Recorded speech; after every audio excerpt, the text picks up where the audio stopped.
Makaulo alang sa mga pag-ampo.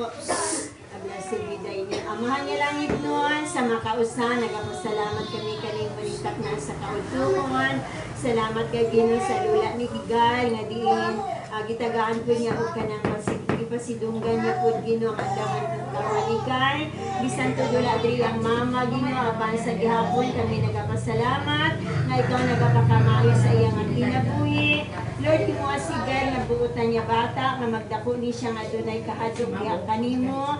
Ikaw kanunay Ginoo magagiyakan niya samtang wala diri ang iyang inahan. Salamat Ginoo gigamit mo ang iyang lula nga magamatuto kaniya sa aron siya nga magadako nga buutan nga mahimo maayong tao. Ako nga pag-ampo Ginoo ikaw magatagay niya og mga lawas sa matag adlaw-adlaw nga tanan.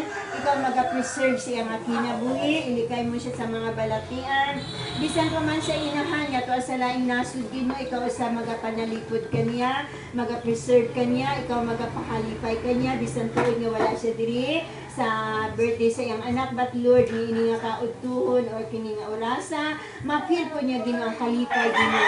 Ang kalipay sa iyang anak, mapil po niya Ginoo ang kalipay nga bilang inahan. Salamat kay Ginoo sa imong pagkamaayo sa iyang kinabuhi bisan tuod dito sa laing nasud. Ikaw maga-comfort kaniya, ikaw Ginoo magatambal Ginoo sa iyang kahidlaw sa iyang pamilya. Salamat kay Ginoo ikaw nagapakamaayo, ikaw magatago sila matag adlaw-adlaw nga pangkinahanglan, financial, spiritual, and material. Ug labaw sa tanan amo kang ginapasalamatan Ginoo kay tungod ikaw ang tag-iya sa amo nga kinabuhi. Wala ka may amo kundi imo kining tanan. Lord, salamat sa kinabuhian. Ikaw pag maghatag duga nga adlaw nga natawhan. Ikaw pag Ginoo maghatag kanya og maayong lawas nga magadako siya Ginoo nga buutan kanang ako mga pag-ampo Ginoo nga makit-an Ginoo sa iyang inahan nga magatubo iyang anak adunay kahadlok diha kanimo. Lord, salamat sa mga pagkaon nga nasa mga tubangan ikaw Lord mag-bless nini. Ikaw magapahalipay sa kamot nga nagaandam.